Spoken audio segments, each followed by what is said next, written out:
Hello students, welcome back.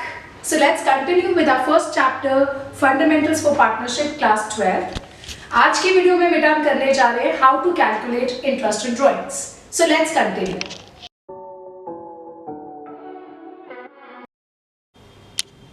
So drawings. बेटा class 11th में अभी तक हमें ड्राइंग्स का मतलब पता था कि जब सोल प्रोप्राइटर अपने बिजनेस में से पैसा निकाल लेता है अपने पर्सनल एक्सपेंसेस के लिए, उसको हम ड्राइंग्स कहते हैं, ठीक है। पर हम क्लास 12th में नया सीखते हैं कि एक बिजनेसमैन या पार्टनर्स, क्योंकि हम पार्टनरशिप पढ़ रहे हैं, कि पार्टनर दो तरीके से ड्राइंग्स कर सकता है, ड्राइंग्स आउट ऑफ कैपिटल और ड्राइंग्स अगेंस्ट प्रॉफिट। मतलब ड्राइंग्स आउट ऑफ कैपिटल का मतलब हो गया जब वो अपनी कैपिटल में से पैसा विड्रॉ करता है। अब बेटा कैपिटल में से पैसा विड्रॉ करने की जरूरत क्या पड़ती है? जब भी पार्टनर्स को लगता है, 2 या 3 जितने भी पार्टनर्स हैं, अगर वो फील करते हैं कि हमारी कैपिटल सरप्लस पड़ी है बिजनेस में, अभी उसकी जरूरत नहीं है, या कोई प्रोजेक्ट चल रहा था वो सही नहीं चल रहा, उसकी जरूरत नहीं है, ठप हो गया प्रोजेक्ट, तो उस केस में पार्टनर्स अपनी कैपिटल को विड्रॉ कर लेते हैं। और जरूरत पड़े कि भाई नया प्रोजेक्ट आ गया, ग्रोथ की जरूरत है, तो वापस से कैपिटल, एडिशनल कैपिटल इंट्रोड्यूस कर देते हैं। तो ये ड्राइंग्स आउट ऑफ कैपिटल होता है हमारा। और ड्राइंग्स अगेंस्ट प्रॉफिट होता है जब पार्टनर्स अपने एक्सपेक्टेड शेयर ऑफ प्रॉफिट में से अमाउंट विड्रॉ करते हैं। एक्सपेक्टेड शेयर मैंने क्यों बोला? क्योंकि प्रॉफिट्स जो होते हैं बेटा वो साल के एंड में कैलकुलेट किए जाते हैं।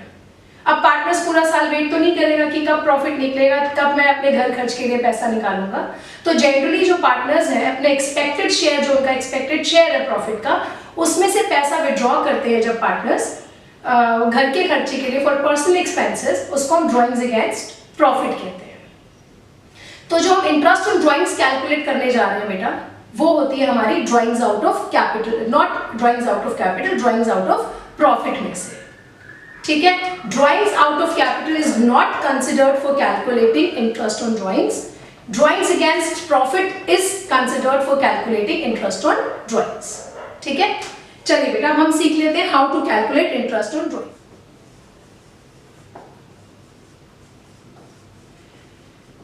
बेटा पार्टनर्स जो हैं वो 2 पैटर्न से अमाउंट विड्रॉ कर सकता है बिजनेस में से। एक पैटर्न होता है बेटा इर्रेगुलर और एक पैटर्न होता है हमारा रेगुलर। इर्रेगुलर का मतलब है बेटा जब पार्टनर का मन चाहे तब विड्रॉ कर लिया, कभी अप्रैल में विड्रॉ कर लिया, कभी जून के 15th को विड्रॉ कर लिया, कभी अगस्त 30th को विड्रॉ कर लिया, या कभी 1 अक्टूबर को विड्रॉ कर लिया। कोई पैटर्न नहीं है, जब पार्टनर का मन कर रहा है तब वो विड्रॉ कर रहा है, ठीक है। कभी किसी मंथ में स्किप कर दिया, कभी 3 महीने स्किप कर दिए, तो ये हमारा हो जाता है irregular drawings, right. Irregular drawings पे जो हम इंटरेस्ट निकालते हैं बेटा वो निकलता है हमारा प्रोडक्ट मेथड से, राइट। उसके बाद आती है हमारी रेगुलर ड्राइंग्स। रेगुलर ड्राइंग्स का मतलब होता है जब वो इवन बेसिस पे ड्रॉ कर रहा है। इवनली बेसिस का मतलब क्या हो गया? भाई उसने सोच लिया कि मैं हर महीने की 1 तारीख को विड्रॉ करूंगा, तो उसने 1 अप्रैल को विड्रॉ कर लिया, 1 मई को विड्रॉ कर लिया, फिर 1 जून को कर लिया, और अमाउंट भी सेम विड्रॉ कर रहा है। For example he is withdrawing 5000 every month या 6000 एवरी मंथ, ठीक है। या उसका मन कहे कि मैं क्वार्टरली विड्रॉ करूंगा, तो सोचता है कि भाई एक क्वार्टर के 10,000 निकालूंगा मैं, तो हर साल वो 10-10 हजार क्वार्टर निकाल रहा है। तो एक रेगुलर पैटर्न बन जाता है, वो रेगुलरली एक ही डेट में या एक ही क्वार्टर में, क्वार्टर की एक ही डेट को विड्रॉ करता है। तो इस पे इंटरेस्ट कैलकुलेट करने के लिए हम मेथड यूज करते हैं एवरेज मेथड, ठीक है बेटा। बस यही 2 मेथड्स हैं हमारे, और ये 2 मेथड कवर करते ही हमारा ये टॉपिक खत्म हो जाता है। तो स्टार्ट करते हैं बेटा।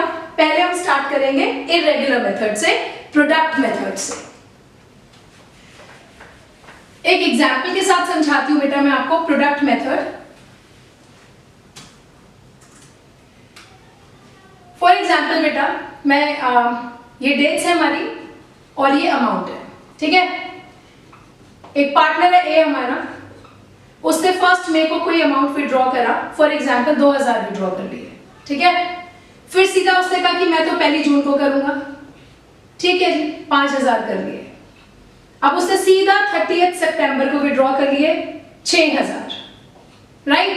फिर उसने सीधा 1 दिसंबर को विड्रॉ कर लिया 3000, और सीधा फिर कर लिया 1 मार्च को, फिर से 5000 विड्रॉ कर लिए। ठीक है, ये केस हो गया हमारा इरेगुलर ड्राइंग्स का। आप देख सकते हैं कोई पैटर्न नहीं आ रहा बेटा, कभी मई में, फिर जून में, फिर सीधा सितंबर, फिर सीधा दिसंबर, फिर सीधी मार्च।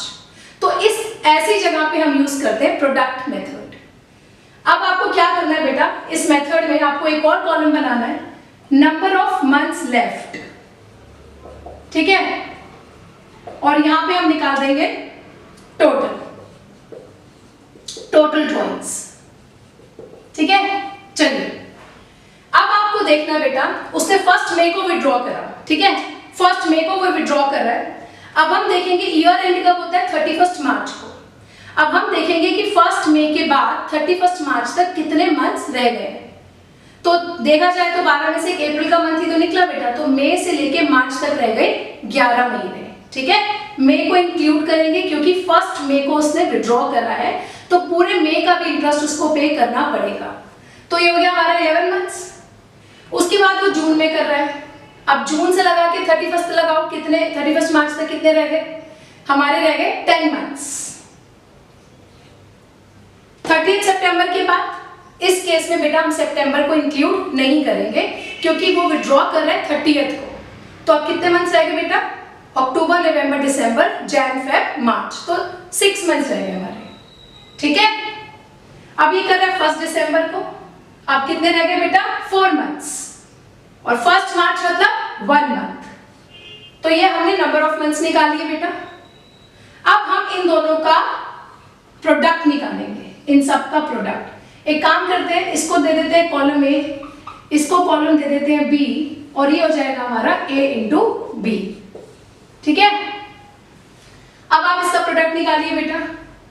सो 22,000, ठीक है, 5,000 इंटू 10 50,000, फिर हमारा आ गया ये 36,000, ये हमारा आ गया 12,000, और ये आ गया हमारा 5,000।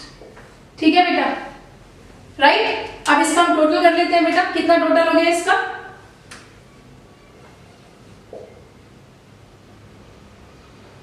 1,25,000 बेटा इसका टोटल आ गया, राइट। ये हमारी टोटल ड्राइंग्स आ गई 1,25,000। अब आपने देखा बेटा हमने नंबर ऑफ मंथ्स 11, 10 वगैरह ये लिया है, ठीक है, पर जब हम नंबर ऑफ मंथ्स के हिसाब से कैलकुलेट करते हैं, व्हाट डू वी डू, 11/12, 10/12, 6/12, 4/12, 1/12। तो instead of doing bar upon 12 हमने टोटलिटी में 1,25,000 लिया। अब फॉर एग्जांपल मैं ये मान के चलती हूँ कि इसमें रेट हमें दे रखा था 10%, ठीक है, तो निकालते हैं बेटा इंटरेस्ट ऑन ड्राइंग। 1,25,000, इसका जो फॉर्मूला होगा वो होगा total drawings into rate into 1/12, that is हमने मंथ्स के लिए किया अपॉन 12, ठीक है। तो 1,25,000 इंटू 10/100 इंटू 1/12, ठीक है बेटा, करो इसे नोट डाउन, कैलकुलेट करते हैं फिर हम। तो हमारा हो गया ये 1,25,000 का 10%, which is 12,500 divided by 12. So that comes to 1,041.66. ये हमारा बेटा अमाउंट आ गया, ठीक है बेटा। ये हो जाता है हमारा प्रोडक्ट मेथड। क्लियर है बेटा, इसको नोट डाउन कर लो। तो चलिए बेटा ये क्वेश्चन कर लेते हैं हम, एक और क्वेश्चन की प्रैक्टिस कर लेते हैं। अब आप ये क्वेश्चन मेरे साथ करो बेटा। हमारा क्वेश्चन कह रहा है बेटा, पहली ड्राइंग उसने करी है 1 मई को, फिर करी है 1 अगस्त को, फिर करी है 30 सितंबर, 31 जनवरी और 31 मार्च। ये हमें अमाउंट दे रखे हैं। अब हमें फिर से कैलकुलेट करना है बेटा, 1 मई के बाद 31 मार्च तक कितने मंथ्स रह गए बेटा, हमारे मंथ्स रह गए 11, ठीक है। 1 अगस्त के बाद कितने मंथ्स रह गए, अगस्त, सितंबर, अक्टूबर, नवंबर, दिसंबर, जैन, फेब, मार्च, 8 मंथ्स। सितंबर के बाद कितने रह गए, अक्टूबर, नवंबर, दिसंबर, जैन, फेब, मार्च, 6 मंथ्स। और 31 जनवरी के बाद, जनवरी तो पूरा खत्म बेटा, फरवरी और मार्च 2 महीने, और 31 मार्च के बाद बेटा कोई मंथ नहीं बचा तो 0। 31 मार्च इज द लास्ट डेट। इसके बाद तो कुछ मंथ्स लेफ्ट नहीं है, किस अमाउंट पे वो विड्रॉ कर, किस अमाउंट पे वो इंटरेस्ट देगा या कितने टाइम के लिए देगा, तो जीरो हो गया हमारा, राइट। अब हम इन दोनों का प्रोडक्ट निकालेंगे बेटा, C इंटू डी, ये कॉलम C है, ये कॉलम D है, हम इसका निकालेंगे प्रोडक्ट। तो ये हो गया हमारा 22,000, ये हो गया हमारा 40,000, 12, फिर से 12 एंड देन 0। चलिए टोटल निकालिए इसका टोटल निकालिए हरिया।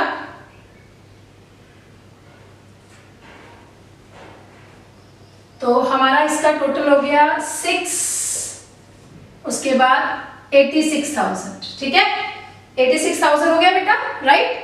चलिए अब निकाल लेते हैं हम इसका रेट। हमें क्वेश्चन में जो रेट दे रखा है वो दे रखा 15%, ठीक है, 15% हमें दे रखा है। तो क्या करेंगे बेटा, 86,000 इंटू 15% इंटू 1/12, ठीक है। चलिए कैलकुलेट करो जल्दी से। तो ये कैलकुलेट करके हो गया हमारा 86,000 का 15% डिवाइडेड बाय 12, 1075, 1075, ठीक है, खत्म है जी हमारा। ये प्रोडक्ट मेथड यही है, नोट डाउन कर लो बेटा इस क्वेश्चन को।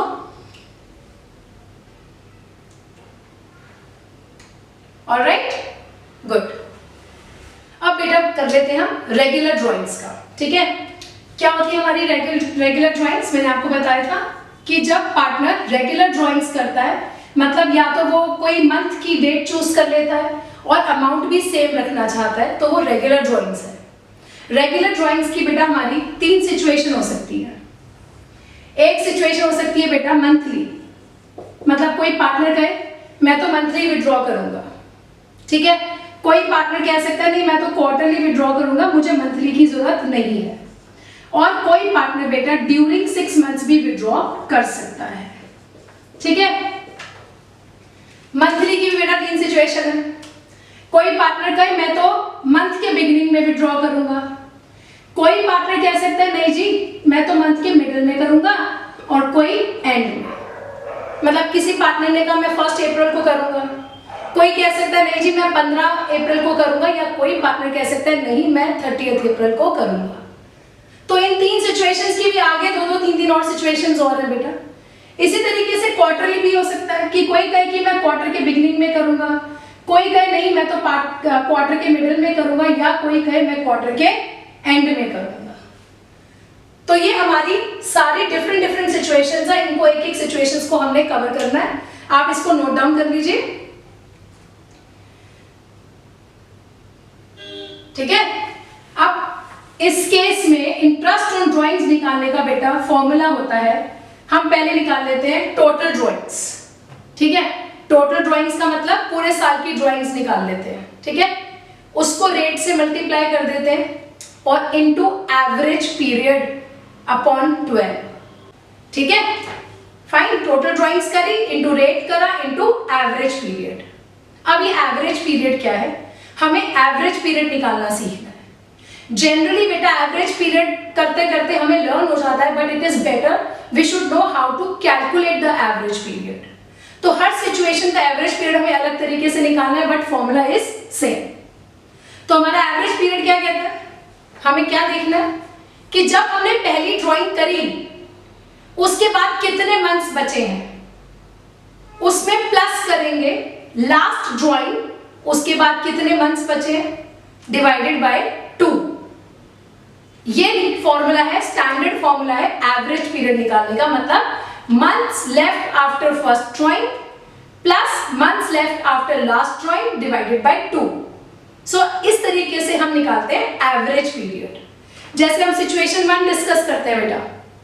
सिचुएशन 1 कहती है हमारी, मैं अभी आपको सिखा रही मंथ्स की, ठीक है। अब बिगिनिंग ऑफ मंथ की बात करते हैं। बिगिनिंग ऑफ मंथ का एवरेज पीरियड कैसे निकालेंगे, जैसे मैंने अभी आपको फॉर्मूला बताया, months left after first drawing. अगर वो बिगिनिंग में कर रहा है तो अगर मान लीजिए उसने 1 अप्रैल को करा, 1 अप्रैल के बाद कितने मंथ्स रह गए 12, राइट। अब वो लास्ट ड्राइंग कब करेगा बेटा 1 मार्च को, क्योंकि वो हर महीने की पहली तारीख को विड्रॉ कर रहा है, तो पहली ड्राइंग वो करता है 1 अप्रैल को और लास्ट ड्राइंग करता है वो 1 मार्च को। तो 1 मार्च के बाद कितना टाइम रह गया? 1 divided by 2, 13 divided by 2, that means 6.5 months is the average period. ये हमारा एवरेज पीरियड आ गया। ठीक है, मिडिल का कर लो, मिडिल कर लेते हैं। पहली ड्राइंग उसने करी 15 अप्रैल को, तो 15 अप्रैल के बाद कितना टाइम रह गया बेटा? यस, 11.5। और लास्ट ड्राइंग कब करेगा वो? 15 मार्च। 15 मार्च के बाद कितना टाइम रह गया? आधा महीना, मतलब 0.5। तो दिस कम्स टू 12/2, 6 मंथ्स। ठीक है, थर्ड आ गया हमारा एंड। एंड में क्या होगा बेटा? 1 मार्च, सॉरी एंड का हो गया 30th अप्रैल। 30th अप्रैल के बाद कितने महीने रह गए? 11। और 31 मार्च के बाद कितना टाइम रह गया? 0/2। तो करते करते ये आपको मंथ्स लर्न हो जाएंगे। जितनी आप इंटरेस्ट ऑन ड्राइंग्स निकालने के क्वेश्चंस प्रैक्टिस करेंगे, आपको अल्टीमेटली ये मंथ्स लर्न हो जाएंगे। But at least we should know how to calculate average period. ठीक है, इसी तरीके से क्वार्टरली का कर लेते हैं। ठीक है, इसी तरीके से हम क्वार्टरली कर लेते हैं। आप नोट डाउन करते रहिए सारे केसेस को, सारी सिचुएशंस को। Now let's do quarterly wise. Beginning of quarter, middle of quarter and end of quarter. Beginning of quarter, चलिए बिगनिंग ऑफ क्वार्टर का मतलब हो गया 1 अप्रैल, पहला क्वार्टर। लास्ट क्वार्टर कब होगा बेटा? जनवरी टू मार्च। चलिए पहले क्वार्टर्स देख लेते हैं क्या क्या होते हैं। अप्रैल टू जून, जुलाई टू अगस्त, जुलाई टू सितंबर, अक्टूबर टू दिसंबर और जनवरी टू मार्च। तो पहला क्वार्टर होता है हमारा अप्रैल टू जून और लास्ट क्वार्टर होता है हमारा जनवरी टू मार्च। तो जब मैं क्वार्टर की बिगिनिंग की बात करती हूं तो मतलब 1 अप्रैल। 1 अप्रैल के बाद हमने क्वार्टर्स नहीं देखने, देखना वही है कि 1 अप्रैल के बाद कितने मंथ्स हैं, कितने क्वार्टर्स नहीं, कितने मंथ्स हैं। तो वही 1 अप्रैल के बाद तो बेटा 12 ही है। लास्ट क्वार्टर मतलब लास्ट क्वार्टर हो गया हमारा 1 जनवरी। क्वार्टर का बिगिनिंग मतलब हमारा क्वार्टर होता है जनवरी टू मार्च, उसका बिगिनिंग क्या हो गया? 1 जनवरी। 3 महीने रह गए। ठीक है, तो बेटा ये हो गया हमारा 7.5 मंथ्स, राइट। उसके बाद मिडिल ऑफ क्वार्टर। अब मिडिल ऑफ क्वार्टर में 15 अप्रैल मत कर देना, क्वार्टर का मिडिल होता है मई, 15 मई, क्योंकि मिडिल का मतलब हो गया 15 मई से 1.5 महीना पहले है, 15 मई के बाद 1.5 महीना है। तो अप्रैल टू जून का जो मिडिल हो गया हमारा 15 मई।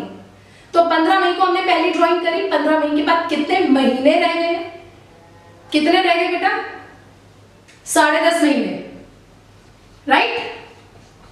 और 15 फरवरी के बाद जनवरी टू मार्च का मिडिल हो गया 15 फरवरी। ठीक है, 1.5। तो ये हो गया हमारा 12/2, 6 मंथ्स। ठीक है, अब हो गया हमारा एंड ऑफ क्वार्टर। पहला क्वार्टर का एंड होता है 30th जून और लास्ट क्वार्टर का एंड होता है 31st मार्च। तो 30th जून के बाद कितने मंथ्स रह गए हमारे? 9 मंथ्स। 31st मार्च के बाद 0, so that comes to 4.5 months. ठीक है, ये हमारा क्वार्टरली का हो गया। आप इसको नोट डाउन कर सकते हैं क्वार्टरली का। तो हमारी नेक्स्ट सिचुएशन आती है जब पार्टनर्स 6 मंथ्स के लिए विड्रॉ करता है। इसमें हमारे 2 सिचुएशंस आती हैं कि जब हमारा ईयर एंड 31st मार्च दे रखा है या ईयर एंड 30th सितंबर दे रखा है। तो ये हमारे 2 सिचुएशंस हैं। अगर हमारा जो ईयर एंड है वो 31st मार्च है तो इसके ये 3 केसेस हैं, beginning, middle and and. Beginning के लिए बेटा 9.5 मंथ्स है, मिडिल के लिए 9 मंथ्स है और एंड के लिए 8.5 मंथ्स है। और अगर हमारा ईयर एंडेड आ रहा है 30th सितंबर तो 3 सिचुएशंस दोबारा से है, beginning, middle and end of each month. Beginning हो गया हमारा 3.5 मंथ्स, मिडिल हो गया हमारा 3 मंथ्स और एंड हो गया हमारा 2.5 मंथ्स, राइट। अब हमारी नेक्स्ट सिचुएशन है कि अगर हमें टाइम पीरियड क्वेश्चन में दिया ही नहीं है, if time period is not given in the question, कोई चिंता वाली बात नहीं है, स्ट्रेट अवे 6 मंथ्स के लिए ड्राइंग्स लगा दो। अब फॉर एग्जांपल हमें दे रखा है 5000 वो विड्रॉ करता है हर महीने, तो पूरे साल की ड्राइंग निकालो, मतलब 12 महीने की, विच इज 12 into 5 60,000। उसके ऊपर सीधा सीधा rate of interest into 6 months. ठीक है, ये नॉर्मल सिचुएशन है। अगर आपको कहीं भी क्वेश्चन में दिख जाए कि टाइम पीरियड की बात ही नहीं हो रखी, तो सीधा सीधा 6 महीने के लिए लगाएंगे। और हमारी लास्ट सिचुएशन है, ध्यान से देखनी है, यहाँ पे कंफ्यूजन होती है। रेट देखना बेटा, रेट चेक करना। अगर हमें rate of drawing per annum के बिना दे रखा है, पर एनम जैसा वर्ड ही नहीं यूज करा हुआ, ऐसी सिचुएशन में हमें टाइम फैक्टर को इग्नोर करना है। फॉर एग्जाम्पल दे रखा है जी उसने सारे साल की ड्राइंग 1 लाख करी है at the rate of 12%। Rate हमें दे रखा है पर एनम के बिना, पर एनम नहीं है, तो इस केस में हमें टाइम फैक्टर को देखना ही नहीं है। सीधा 1 लाख का 12% या 10% जो दिया रखा है, that's it. 1 lakh into 10/100, time factor आप इग्नोर करेंगे। अब हमने एवरेज मेथड की सारी सिचुएशंस को कवर कर लिया है। आप एवरेज पीरियड निकालना सीख लीजिए कि कैसे निकालना है, अदरवाइज आपको आदत हो जाएगी जैसे जैसे आप क्वेश्चंस प्रैक्टिस करेंगे। अब हम 2-4 क्वेश्चंस फटाफट से प्रैक्टिस कर लेते हैं। So let's continue with the questions. Calculate interest on drawings of Sanjay at the rate of 10% per annum for the year ended this. ठीक है, संजय है एक पार्टनर, वो कुछ ड्राइंग्स कर रहा है, उसके 3 केसेस दे रखे हैं, आप देख सकते हैं। क्वार्टर के क्वेश्चंस हैं हमारे क्वार्टर के केसेस हैं, जब वो बिगनिंग में विड्रॉ कर रहा है, एंड में विड्रॉ कर रहा है और मिडिल में विड्रॉ कर रहा है। तो इसकी तीनों सिचुएशंस कर लेते हैं। तो पहले जब वो बिगनिंग में विड्रॉ कर रहा है, बिगनिंग ऑफ ईच क्वार्टर, हमारा रेट ऑफ इंटरेस्ट कितना दे रखा है? रेट ऑफ इंटरेस्ट हमें दे रखा है 10%। ठीक है, तो 7500 वो कर रहा है इंटू 4, ये तो हमारी पूरे साल की ड्राइंग हो गई। 7500 into 4 which comes to be 30,000, है ना? ठीक है, रेट ऑफ इंटरेस्ट 10% है। अब आप जल्दी से मुझे कैलकुलेट करके बताओ बिगनिंग ऑफ क्वार्टर का क्या हमारा एवरेज पीरियड निकलता है। आई थिंक आपको याद कर लेना चाहिए, दैट इज 7.5 मंथ्स। निकालना तो आप सीख चुके हैं। क्वेश्चन में इतना टाइम, पेपर में इतना टाइम नहीं मिलने वाला कि आप फटाफट से उस वक्त एवरेज पीरियड निकालो। तो एक आदत डालो एवरेज पीरियड को लर्न करने की। So that comes to 7.5/12। ठीक है, चलिए निकालिए जल्दी से। तो 30,000 multiplied by 10% multiplied by 7.5 divided by 12, ये हो गया हमारा 1875। 1875। ठीक है, ये हमारा हो गया बिगनिंग ऑफ क्वार्टर।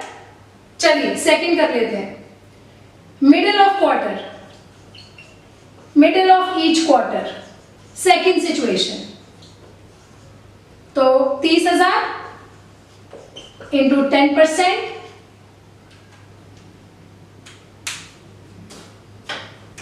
इंटू हमारा हो गया मिडिल हो गया 6 मंथ्स के लिए। ठीक है, चलिए कितना हो गया ये निकालिए जल्दी से। 30,000 इंटू 10% इंटू 6 डिवाइडेड बाय 12, 1500। ठीक है, हमारा लास्ट है एंड ऑफ ईच क्वार्टर। कितना हो जाएगा ये? 30,000 इंटू 10% इंटू 4.5/12। कैलकुलेट कर लेते हैं हम ये। 3,000 तो यही हो गया into 4.5 divided by 12, this comes to be 1125। ठीक है, चलिए बेटा नेक्स्ट सिचुएशन का क्वेश्चन कर लेते हैं। ये वाली सिचुएशन है जब पार्टनर 6 मंथ्स के लिए विड्रॉ करता है। इस केस में लिखा बेटा ए और बी पार्टनर्स हैं। ए जो है 4,000 हर मंथ के बिगनिंग में विड्रॉ कर रहा है 6 महीने के लिए। इतना पढ़ के पहले इतना कर लेते हैं कि हर महीने 4,000 निकाल रहा है, पर सिर्फ 6 महीने के लिए।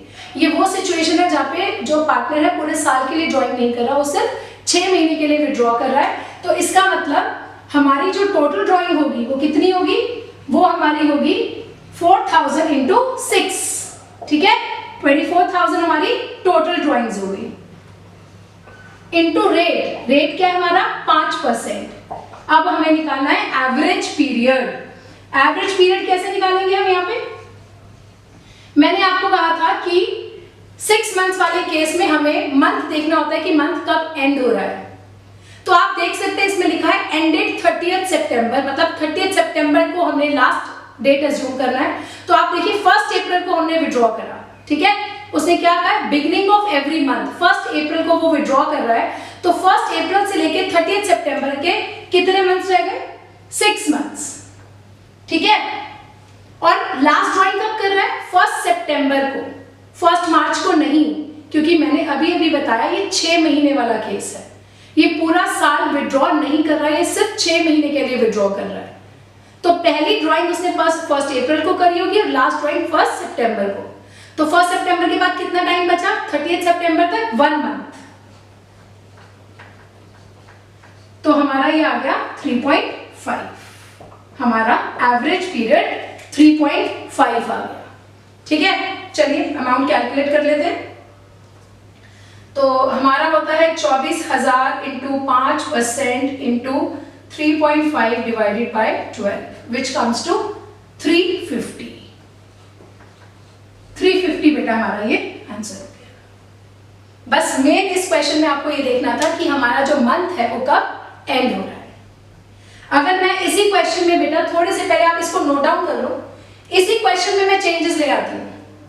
अगर मैं इसी क्वेश्चन में कह दूं कि 30th सितंबर नहीं 31st मार्च था ईयर एंडेड, ठीक है। इसी क्वेश्चन में मैं कहूं हमारे क्वेश्चन में मेंशन्ड है 30th सितंबर नहीं 31st मार्च, तो हम क्या करेंगे, ठीक है। चलिए हम इसी क्वेश्चन में ये मान लेते हैं कि हमारा जो ईयर एंडेड है, यहां नजर नहीं आएगा आपको, वेट, जो हमारा ईयर एंडेड है वो हो जाएगा हमारा 31st मार्च, ठीक है। अब इसी क्वेश्चन को हम 30th सितंबर के नहीं 31st मार्च से करते हैं।